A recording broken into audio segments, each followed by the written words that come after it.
Hey YouTube, welcome back to my channel. I am Shishi, and today of course we're going to be playing Clash of Clans some more. Now real quick, I was already like halfway done recording this video and then I realized I wasn't recording. So this is take 2. But anyways, like I said previously, this video is going to be about the Spear Thrower, the new troop at townhall 17, and the army that I best use. But also like I said, make sure you check your shop. I can't show it anymore, but there should be a free offer here with a bunch of ores because Supercell is apologizing for something. Make sure you click on your store. If you don't click on it, there should be some free ores in. And to my fellow Americans, I just wanted to say happy late Thanksgiving. But let's get into the turkey and mashed potatoes of this video. We are talking spear throw. So initially I was thinking, let's combine the spear throwers with some root riders so they can open the wall initially and then we can take it from there. But that wasn't really working. The root riders were dying way too quickly. I also tried using the super archer blimp, but yeah, that wasn't really working either. So the main problem with throwers that I found is that their range makes it kind of hard to control them if you don't funnel properly, and towards the back end of the attack they can't get stuck on walls. So to alleviate that, I brought a jump spell. I'll show you guys the army real quick, but as you can see, yeah, I was like 70% of my attack, but then I finally gave up. I caved in and I went on YouTube to search for some army, and the one I stumbled upon was Itsu. Now you will see that there's a little bit of variation with my army comp compared to his video, which I will link in the description. I believe he has 6 spear throwers, but I only have 5, and our spells might be different as well. So let me walk you through the army. So this is the army: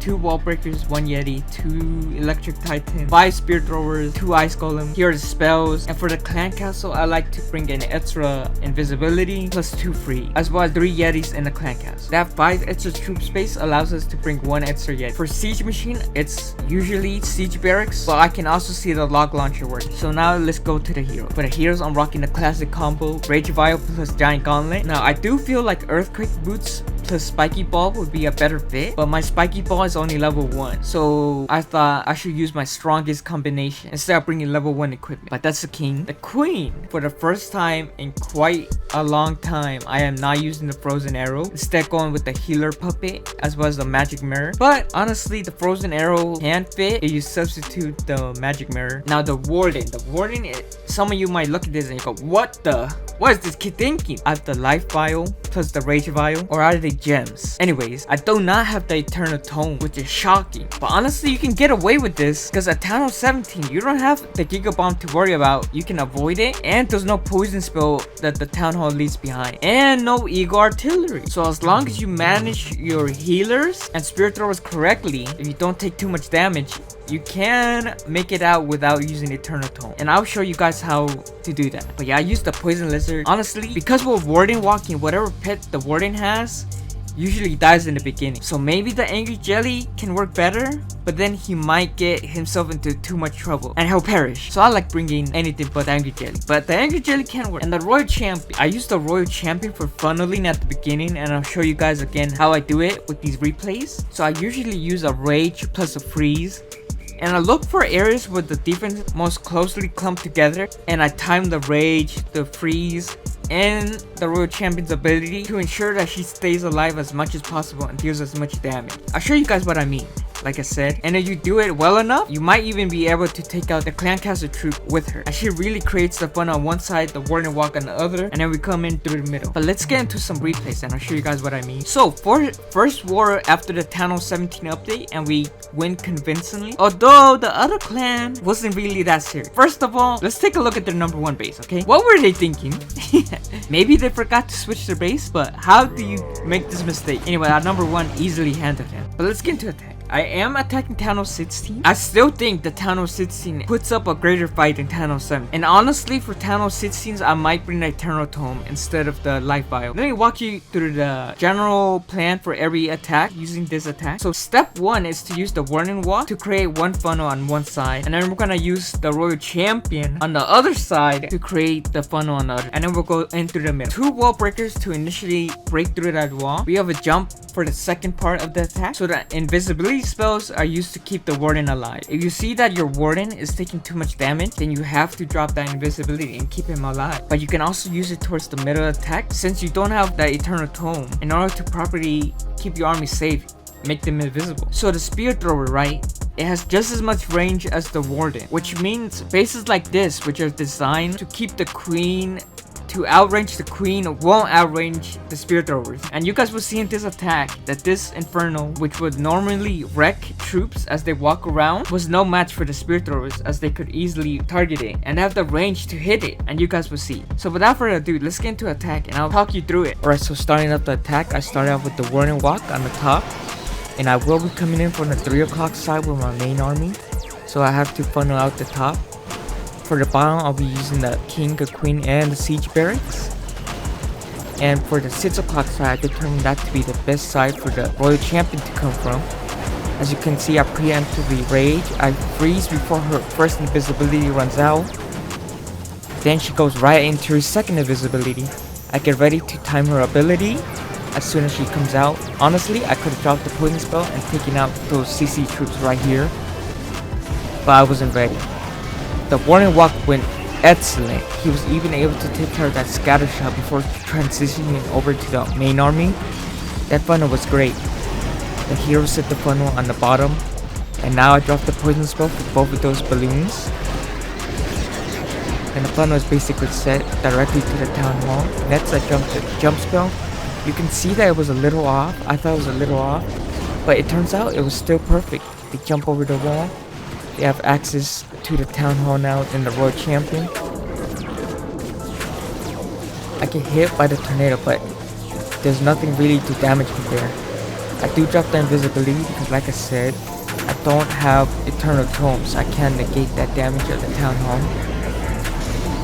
And here, at this point, half of the base is gone. This is what you want, guys. You want your spirit throwers to be as clumped together as possible. I don't know why that one spirit thrower got stuck behind while the other ones are all together. I have to interview him after why he was trying to throw. But here you can see that at the bottom, you can see that the queen is of course taking out that section of the base. But here the inferno tower is outranging her, so she's gonna walk around. But now notice that the spirit throwers don't have that problem. They're gonna lock on and take it out even with the wall still up. That's their superior range. And from this point forward, this raid is basically over.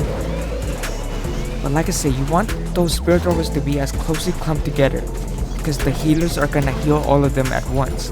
And if they can perfectly get in sync with the warden as well, then they might just never die because they will constantly be healed up. But yeah, that was the first attack.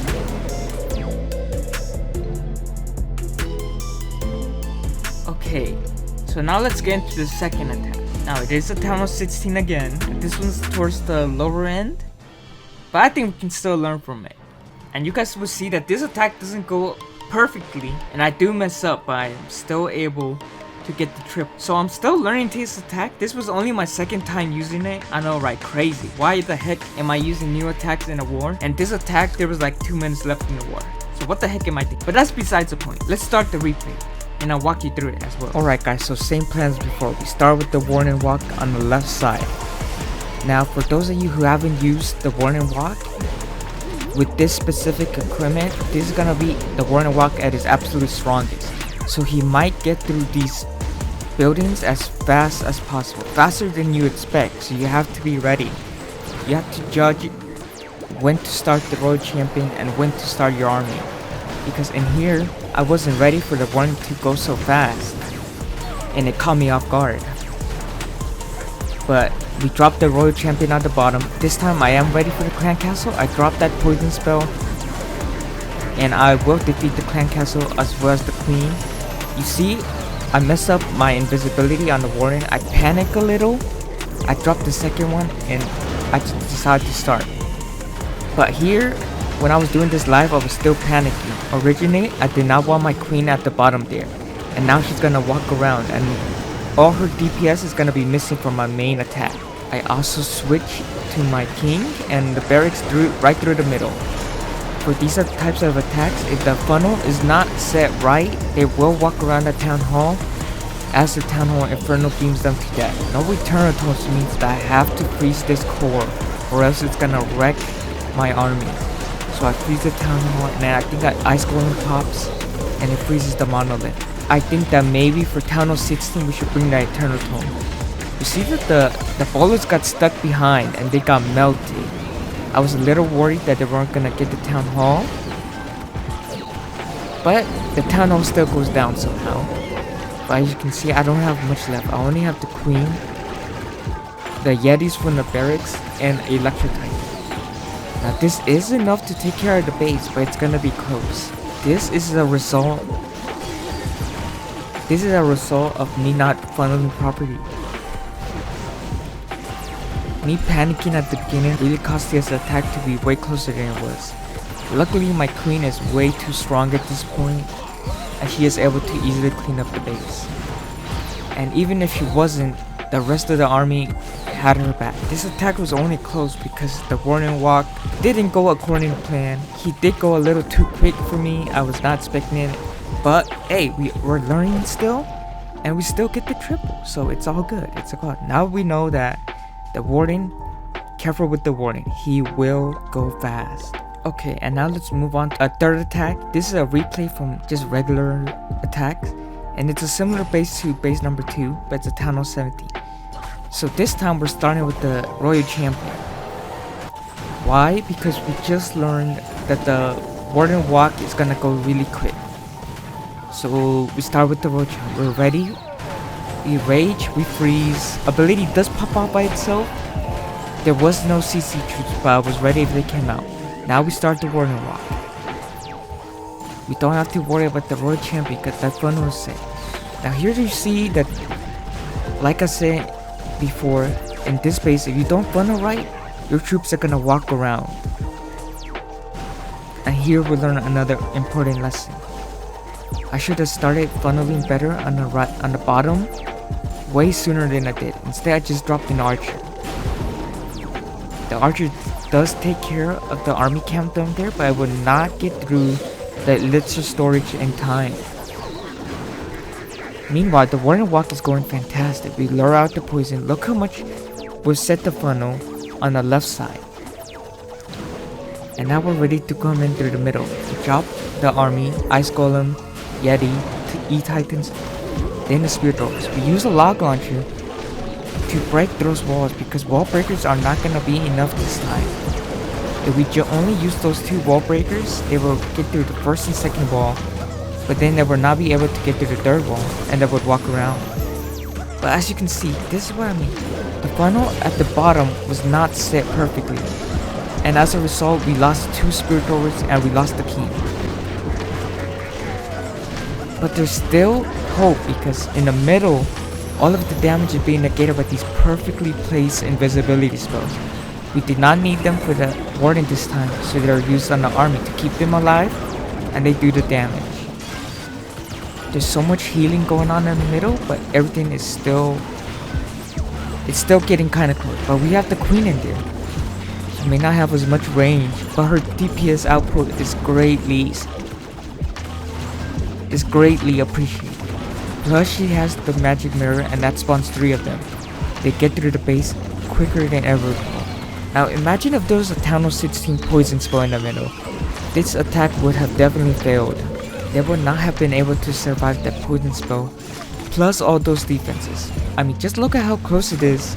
So that is why it's vital that we have to set the funnel properly. The thrower's extra range is a double-edged sword. Yes, it means it can get extra stuff for much longer than any other troop, even the queen, but that also means that its pathing is going to be different. Okay, so my initial thoughts on the spear thrower after using it for a while is that it is not the strongest troop out there, but it can be powerful if used correctly. There are things that you should watch out for. Setting the funnel is very important. Make sure your warding does not get into too much trouble in the beginning. But that's gonna do it for me for today.